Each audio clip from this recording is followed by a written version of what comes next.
নমস্কার বন্ধুরা, home of test চ্যানেলে আপনাদের সবাইকে স্বাগত। এখন বর্ষাকাল, ইলিশ মাছের সিজন, আর ইলিশ মাছ দিয়ে কচুর শাক না খেলে তো চলেই না। তাই আজ আমি করে দেখাচ্ছি মাছের মাথা দিয়ে কচুর শাক। আমি এখানে নিয়েছি একটা ইলিশ মাছের মাথা, এক বান্ডিল কচুর শাককে ছোট ছোট করে টুকরো করে কেটে নিয়েছি।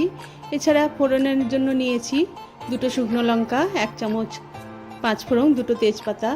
এছাড়া লাগবে স্বাদ মতো নুন, 1 টেবিল স্পুন নিয়েছি হলুদ গুঁড়ো, আর নিয়েছি সর্ষের তেল, রান্নাটা সর্ষের তেলেই করব।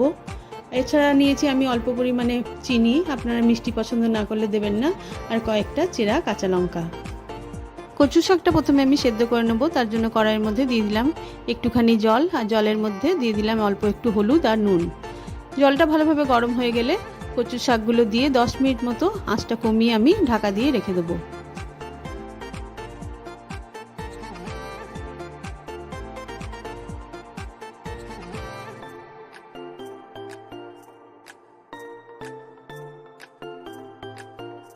দশ মিনিট হয়ে গেছে, আমি ঢাকা খুলে দেখে নিলাম শাকগুলো বেশ ভালো মতো সেদ্ধ হয়ে গেছে। মাঝখানে আমি একবার ঢাকাটা খুলে নেড়ে দিয়েছিলাম।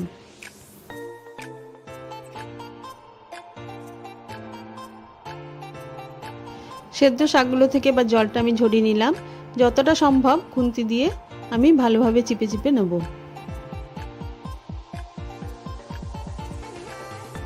এবারে কড়াইয়ের মধ্যে দিয়ে দিলাম বেশ কিছুটা পরিমাণে সর্ষের তেল। এই রান্নায় তেলটা একটু বেশি ভালো লাগে, তাই আমি তেলটা একটু বেশি ব্যবহার করেছি। তেলটা ভালো মতো গরম হয়ে গেলে মাছের মাথাটার মধ্যে হলুদ গুঁড়ো আর নুন মাখিয়ে রেখেছিলাম, মাথাটা এবার ভালোভাবে ভেজে নেব।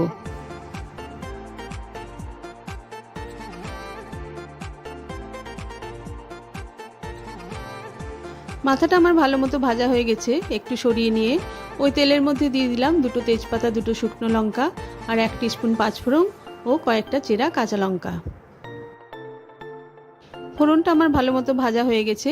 এরপরে জল ঝরিয়ে রাখা কচু শাকগুলো দিয়ে দিলাম।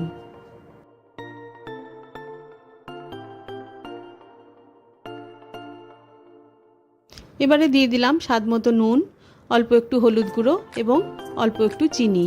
আমি চিনি ব্যবহার করেছি, আপনারা মিষ্টি খেতে না চাইলে দেবেন না। তারপরে যতক্ষণ না এটা শুকনো হয় ততক্ষণ অবধি নেড়ে যেতে হবে।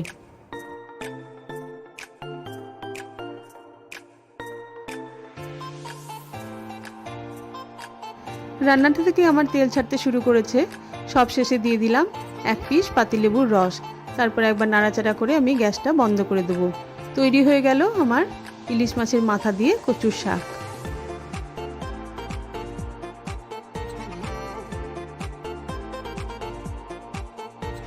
ভিডিওটা দেখার জন্য সকলকে ধন্যবাদ।